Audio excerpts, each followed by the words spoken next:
Discute os problemas e desafios de Caicó e da região do Seridó, com a participação de convidados especiais. No ar, Panorama Debate.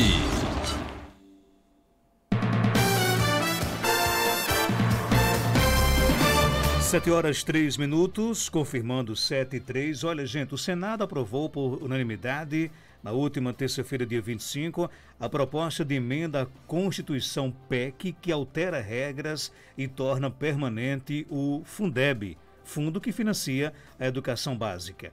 Com a aprovação da PEC, o fundo passa a ser permanente e previsto na Constituição. O Fundeb foi criado em 2007, com validade de até 31 de dezembro deste ano. Caso não fosse renovado, o programa seria extinto. Para discutir esse tema, a gente recebe aqui nos estúdios os professores Sérgio André e Tiago Costa. Tiago, seja bem-vindo aqui ao nosso Panorama 95. Bom dia. Para quem está em casa nos ouvindo, a gente até brincava aqui, de repente pode ter gente que não sabe nem o que é Fundeb, né? O que é Fundeb e como os seus recursos são utilizados? Bom dia, professor. Bom dia, Marcos Dantas. Bom dia a todos os ouvintes do Panorama 95. Em especial, os nossos companheiros e companheiras do Serviço Público Municipal aqui da nossa cidade de Caicó. Marcos, já entrando aqui na sua pergunta, o Fundeb é o Fundo de Manutenção e Desenvolvimento, Fundo Nacional de Manutenção e Desenvolvimento da Educação Básica e de Valorização dos Profissionais de Magistério. Então, como o próprio nome já diz, o objetivo desse fundo é justamente garantir uma fonte de financiamento para as escolas públicas de todos os estados e de todos os municípios do nosso país. É um fundo que serve com o objetivo de garantir o mínimo de qualidade para os nossos alunos e alunas, para os estudantes do Brasil inteiro. Então, para que o ouvinte entenda como é que esse fundo ele é constituído, a gente pode pensar como se fosse uma grande poupança, como se fosse uma poupança. Todos os municípios, todos os estados contribuem com um valor, com um percentual, e a União complementa. Então, isso vai servir para quê? Vai servir para melhorias nas escolas, para reformas, por exemplo, ampliar uma sala de aula, para a construção do banheiro, colocar um ar-condicionado, para criar uma biblioteca, para compra de materiais pedagógicos, como, por exemplo, papel ofício, lápis, enfim, para garantir o funcionamento da educação com um padrão de qualidade adequado. Então, isso é o Fundeb.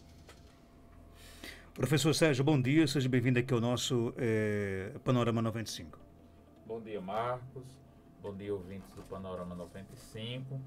É uma satisfação estarmos aqui e hoje num tema tão essencial para a educação, que é conversarmos sobre o Fundeb. Por que, na sua opinião, é tão importante essa discussão da renovação do Fundeb e torná-lo permanente? Primeiro, Marcos, porque nos dá uma segurança muito grande. Ora, claro que a criação do Fundeb, quando lá em 2007 sai do antigo Fundef e vem para o Fundeb, isso foi um passo importantíssimo. Mas nós tínhamos esse risco da descontinuidade. E qual é então a grande vantagem hoje? É porque o Fundeb ele se torna uma política de educação permanente nesse país que valoriza tão pouco a educação, e agora está na Constituição.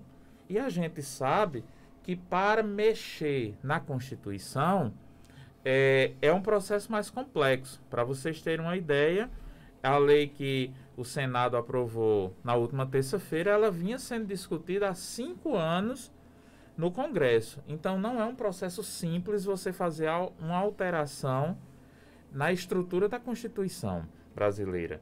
Então esse, ao meu ver, é o ponto de partida para a grande mudança, porque você tem uma política pública estruturada e agora permanente. Ela vai ser revisada, que isso também é muito bom, porque nós sabemos a sociedade ela muda, ela é muito dinâmica, e a sua legislação ela tem que acompanhar esse momento. Então está previsto que em 2026 nós tenhamos é uma atualização e a partir daí a cada 10 anos na sequência. Então isso ao meu ver é um instrumento também positivo, mas a permanência do Fundeb é o grande ganho para a educação brasileira. Então, digamos que o Fundeb ele passa a ter uma segurança muito maior, né? Com certeza. Tanto que, se ele não tivesse sido aprovado, seria extinto no final desse ano, né? E aí nós teríamos um problema gerencial terrível para 2021, né? Que era não ter segurança de como esses recursos que o meu colega Tiago, que eu quero saudar de forma especial, nos falou como fazer manutenção, como equipar as escolas, como fazer pagamento de salário se a gente não tivesse a garantia do Fundeb. Eu ainda chamo a atenção, Marcos, para uma questão que é muito relevante. Embora a PEC tenha sido aprovada, isso é um grande ganho, mas nós entramos numa outra fase. A fase que nós estamos vivendo agora é a criação da lei de regulamentação. A lei de regulamentação ela ainda não está pronta. Então isso quer dizer que a gente comemorou, é justo, mas a coisa não está ainda totalmente definida. O Congresso agora é mais simples, né? Porque é uma lei para complementar, mas precisamos da regulamentação para saber exatamente os detalhes de como pôr isso em prática. Antes de entrarmos nos detalhes do novo Fundeb, né? Tanto para Tiago como para Sérgio, vocês conseguem imaginar, por exemplo, qual seria o impacto da extinção do Fundeb? Primeiramente, Marcos, a gente teria uma grande dificuldade em todos os estados e municípios, porque o Fundeb ele é hoje, sem dúvida nenhuma, a maior fonte de financiamento da educação básica do Brasil. Então, os estados e municípios, por exemplo, da onde é que vem o recurso para pagar o piso nacional do magistério? Vem justamente do Fundeb. É através do Fundeb, a partir da sua atualização, a partir do critério do chamado do CAC, né, que muita gente chama. Muita gente brinca que CAC é uma fruta, mas não. O CAC é uma coisa, no caso da educação, é uma coisa muito séria. O CAC, né? Porque é justamente os critérios para se definir o mínimo de investimento que se deve ser feito por aluno, para que a gente tenha uma educação de qualidade. Então, a partir do CAC, que está lá previsto no Fundeb, se tem a ideia qual é o mínimo que se deve investir por aluno para que aquele aluno tenha acesso a um professor qualificado, a um professor bem remunerado, que influencia na educação, para que ele tenha uma biblioteca na sua escola, para que ele tenha uma quadra de esporte, para que ele tenha banheiro, para que ele tenha uma escola com acesso a saneamento básico, para que ele tenha um mínimo de qualidade. Então, hoje, por exemplo, esse valor, se eu não estou enganado, Sérgio me corrija, é de R$ 3.600 por aluno, o que deve ser investido em educação por aluno no Brasil inteiro. Então, esse referencial serve para definir o quanto é que os estados e os municípios vão receber para poder investir em suas redes. Então, se isso fosse extinto, com certeza, muitos municípios, as redes de educação de muitos municípios do estado iriam entrar em colapso. Você concorda, Sérgio? Concordo. Principalmente, Marcos, porque nós temos um problema no nosso país que é de não valorização à educação. Você imagine, numa cultura em que os investimentos eles chegam por último na área da educação, e a prova concreta do que eu estou dizendo, aqueles que me ouvem, principalmente quem lida com a escola, seja os alunos, os professores, os servidores, é o estado das nossas escolas. O estado físico das nossas escolas é calamitoso. E por que isso? Porque o dinheiro que chega é o último. Então, se nós temos uma cultura de não valorização da educação, você imagine se aquilo que é obrigatório deixa de ser obrigatório. E nós íamos ficar à mercê da boa vontade, digamos assim, de se fazer esse investimento. É óbvio que um cobertor curto e a gente no fim da fila seria uma pancada muito dura para a educação brasileira. Todos os especialistas apontaram como um retrocesso inimaginável. O novo Fundeb, ele fixou recursos específicos para a educação infantil. Qual a importância disso, na sua opinião? Essa semana saiu um dado muito importante. Uma fundação, a Fundação Cecília Vidigal, ela criou um novo indicador que eu particularmente gostei muito, porque eu tenho uma preocupação muito grande com a educação infantil. O indicador é o INC. É o Índice de Necessidade de Creche. E o Índice de Necessidade de Creche, Marcos, ele leva em consideração 3 composições, 3 necessidades. São as famílias pobres, aquelas famílias monoparentais, né, que a gente está chamando de solo, ou só tem pai, ou só tem mãe, ou só tem tia, eu não sei. E também aquelas famílias que elas manifestam a necessidade de ter uma creche para poder trabalhar. Ou seja, se eu tivesse onde deixar meu filho, eu conseguiria trabalhar. Então, levando em consideração esses 3 fatores, o INC diz que 46% precisa de creche. É um número altíssimo. O Plano Nacional de Educação tem uma meta até 2024, que é fazer com que esse público de 0 a 3 anos ele esteja com pelo menos 50% do alunado matriculado, das crianças matriculadas. Por que eu estou trazendo esses números? Para poder responder a sua pergunta. A educação infantil, ela é muito recente na cesta da educação. Porque se a gente lembrar, aqui eu não estou chamando ninguém de velho, viu, Geraldinho?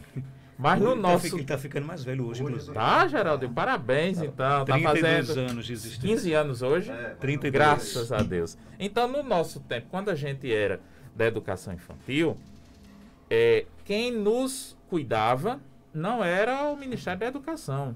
Nós fomos, por muito tempo, da assistência social.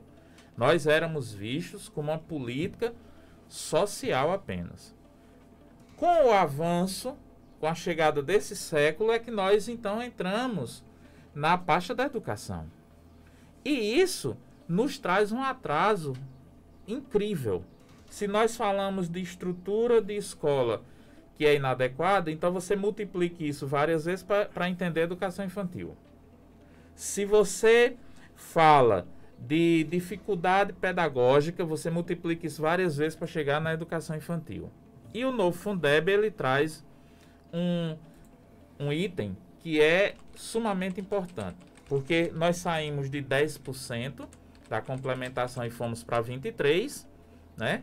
Mas no meio disso aí está vinculado que pelo menos 5% obrigatoriamente seja utilizado para a educação infantil. O que é que nós esperamos então? Que a gente possa ter uma melhora nessa oferta. Que os nossos pais, principalmente aqueles que mais precisam, aqueles que são trabalhadores e trabalhadoras, que têm que sair para buscar uma renda e deixar seu filho com segurança, encontre escolas e creches mais dignas. Esse é a grande esperança de todos nós que fazemos a educação, e isso foi renovado agora com esses 5% que está previsto dentro do novo Fundeb. O nosso ouvinte Dijani Martinho: Fundeb é importante, assim como a gestão e a fiscalização correta do uso dos recursos. Creche e pré-escola nunca foram prioridade em Caicó. Você concorda com isso, Tiago? Não basta só criar o novo Fundeb, também tem que fiscalizar os seus recursos? Justamente. Aquilo pega no gancho que o Janine está falando, também com o que o Sérgio falou agora há pouco. O novo Fundeb, ele é importantíssimo porque amplia os recursos para a educação. Isso significa maior, vamos dizer assim, maior capacidade dos estados e do município para investir nas nossas escolas, para investir no nosso aluno. Vamos pensar no ser humano, no aluno. Desde a criança que está lá na creche, até ao adolescente, o jovem adulto, as comunidades indígenas, os quilombolas também. Então vamos pensar no ser humano, nas pessoas, né? Então, não basta somente a gente ter um novo Fundeb com mais recursos, mas é preciso que a luta continue. Isso não quer dizer que a gente não pode achar que a simples existência de uma lei é garantia de que isso vai ser usado em benefício da população. É por isso que nós temos o Estado Democrático de Direito, que garante, apesar de que vem sendo bastante atacado esse Estado Democrático de Direito, mas a gente garante que as pessoas tenham um mecanismo para participar da gestão pública e para opinar. Por exemplo, nós temos o Conselho de Educação no município, nós temos o Conselho do Fundeb, que é importantíssimo. Então, as pessoas precisam conhecer esses conselhos de controle social, a sua função no sentido de colaborar para que os recursos sejam aplicados de forma correta e para que esses recursos cheguem até ao seu filho, até a criança lá do João 23, lá do João Paulo II, lá do Samanaú, para que essas crianças e esses adolescentes tenham de fato uma educação de qualidade. Então, isso é fundamental, essa luta continua. E, Marcos, essa luta, ela é histórica. Essa luta, a gente falando aqui da história recente do Brasil, pegando só um pouco da história recente, essa luta começa com o processo de redemocratização do Brasil, a partir da Constituição de 1988, que a gente teve, a partir dali, garantias constitucionais de investimento público em educação. A gente teve a obrigação dos estados e municípios de ficar obrigados a investir nunca menos de 25% na educação. O governo federal nunca menos de 18% na educação. Depois a gente teve a criação do Fundef, ainda no governo de Fernando Henrique Cardoso. E apesar de que a gente pode até dizer, o Fundef não atingiu, vamos dizer assim, não foi o ideal, deixou muitas lacunas. Mas comparado com a realidade de antes, a gente tinha o quê? Escolas muito sucateadas, redes municipais bastante sucateadas, escolas do município, sem que os prefeitos tivessem condições, porque a gente sabe que a arrecadação, a maioria das prefeituras do Brasil inteiro depende muito dos repassos federais. Então, se os prefeitos tivessem condições para investir adequadamente nas escolas da sua rede, os alunos com a escola sucateada, com professores mal remunerados, professores com baixa qualificação. Então, o FUDEF veio para mudar essa realidade do município. Mas ainda deixou aberta a questão do ensino médio, que não abarcava a questão do ensino médio. E o Fundeb, quando chegou na época de Lula, do governo Lula e do governo Lula e Dilma, melhorou essa realidade porque passa a abarcar o ensino médio e outras modalidades de ensino. Né? A questão do ensino das comunidades indígenas, quilombola, a modalidade de educação de jovem e adulto, que passa a ter também a ser abarcado com isso, a questão do ensino infantil. Então, o Fundeb ele veio de fato mudar a realidade. Porém, a gente sabe que hoje ainda existe muita lacuna e muitos desafios para a educação. Hoje, por exemplo, pegando o dado aqui do último censo escolar, a gente tem ainda 12% das escolas da rede pública que não tem banheiro no Brasil inteiro. Nós temos 33% das escolas que não tem internet. A gente tem 31% das escolas que não tem abastecimento de água potável. 58% não tem coleta de tratamento de esgoto.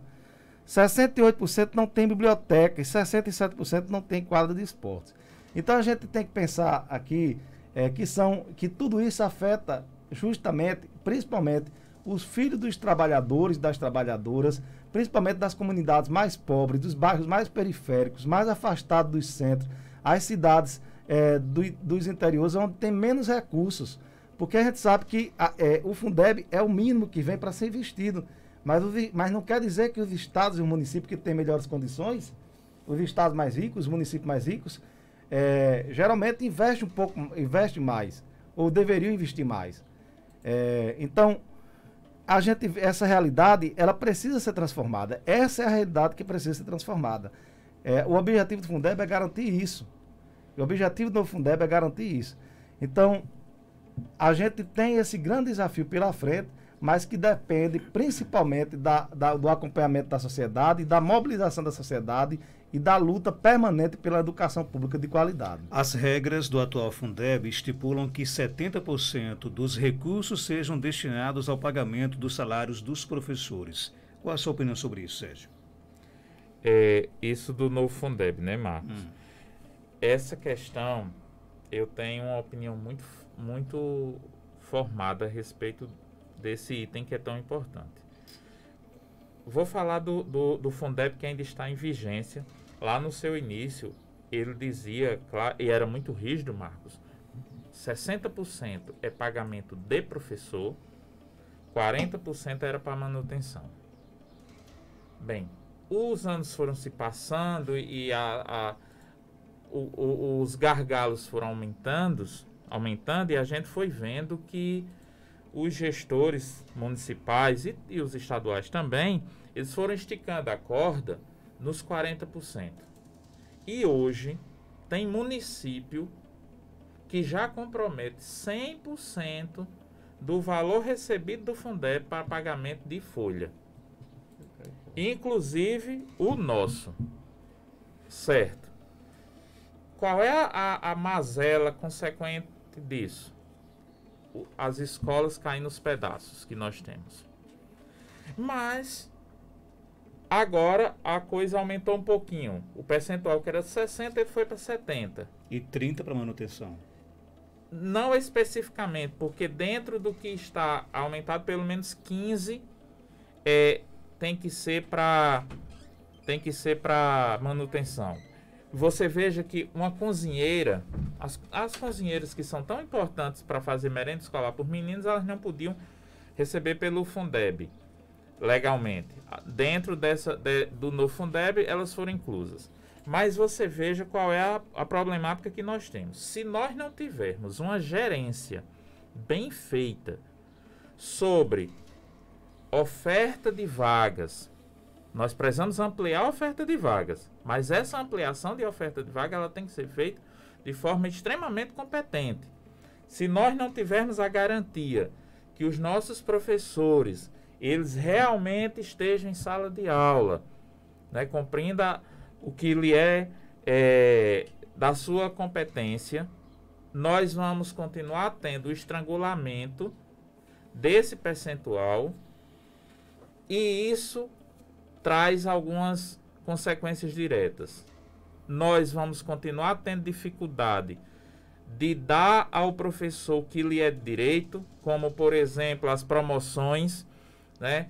No estado do Rio Grande do Norte, é vergonhoso. Você faz um mestrado, que é uma qualificação, e você passa anos e não é acessado. Como é que você consegue isso hoje? Indo para a justiça. Indo para a justiça, aí a justiça vai obrigar o Estado, condena o Estado e ele é acessado. Por quê? Porque nós estamos estrangulados. E isso acontece também nos municípios. Eu estou na letra A, preciso ir para a letra B, porque isso é um direito que a gente tem a cada, acho que 3 anos, né, Tiago? Mas para isso acontecer, é uma morosidade.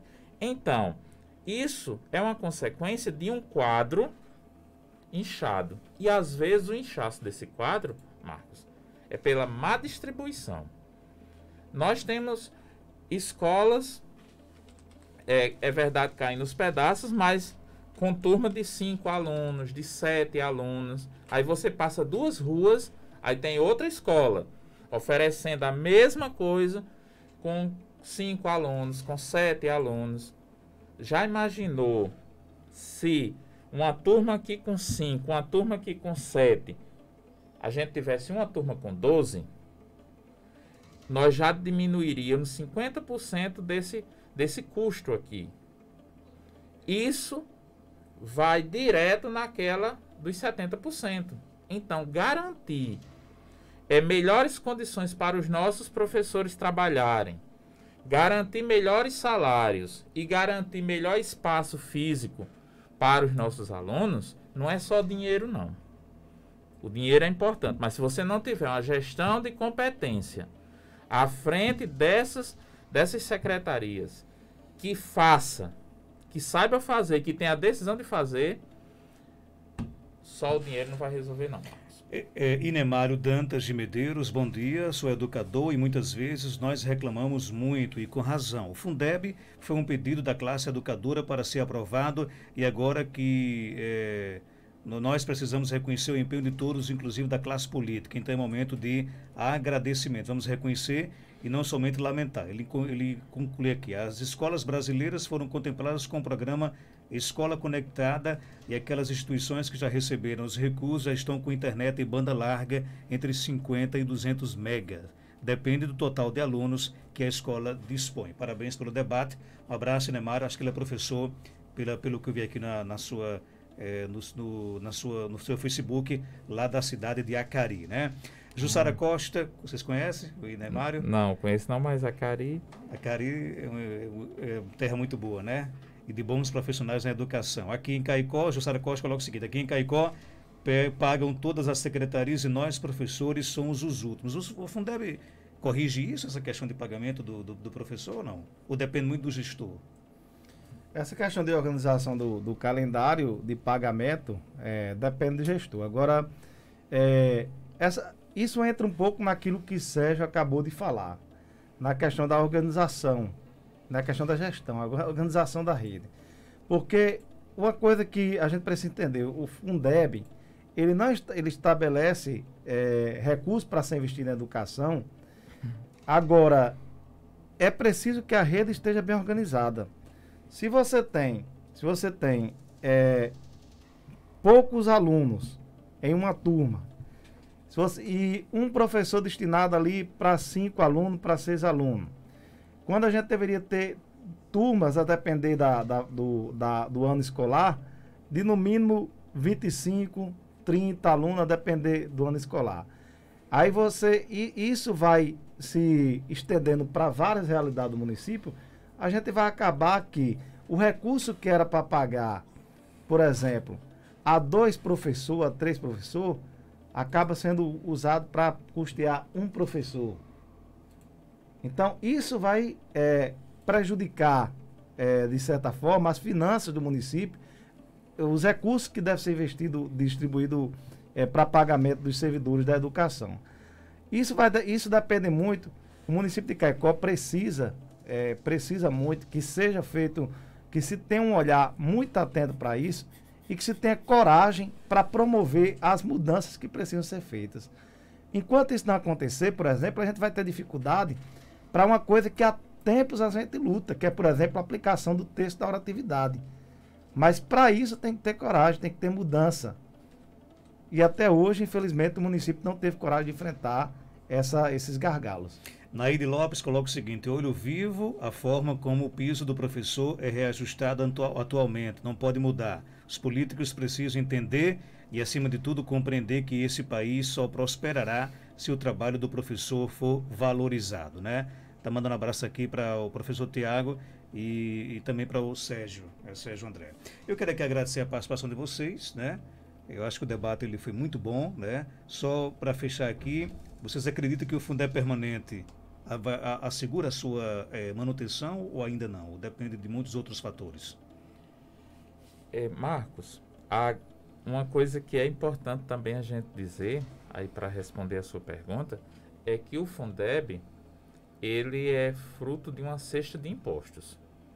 Os impostos, por sua vez, dependem da arrecadação. Então, 2021 está previsto pelo novo Fundeb um acréscimo de 2%. Isso, 2%, a gente vai dizer, é significativo quando você olhar o montante. Mas não esqueçam que nós vamos chegar em 2021 numa crise econômica sem precedentes. Isso já nos diz que nós vamos ter, então, uma queda na arrecadação. E essa queda na arrecadação chegará também no Fundeb. Então, de repente, nós temos que ter cuidado para não criarmos uma grande expectativa, porque essa grande expectativa virá de uma frustração, tendo em vista que os valores eles vão diminuir em 2021. O ano 2021 tende a ser um ano muito difícil para o país todo, mas também para fazer educação, porque nós estamos numa incerteza de como concluiremos esse ano letivo de 2020, né? Não sabe, né? O ente público ele tem grande dificuldade de como vai concluir esse ano letivo porque ele está em dificuldade de fazer esse ano letivo acontecer, principalmente por causa da extrema desigualdade social que nós temos, né? Nós temos, não é só você, falar de aula remota não é sinônimo de ter internet e que todos os meninos assistem. Isso não é verdade. Então você imagine que o que a princípio, se nós estivéssemos numa normalidade social, nós teríamos então 2021 como o início dessa redenção promovida pelo Fundeb, mas isso não vai acontecer ainda.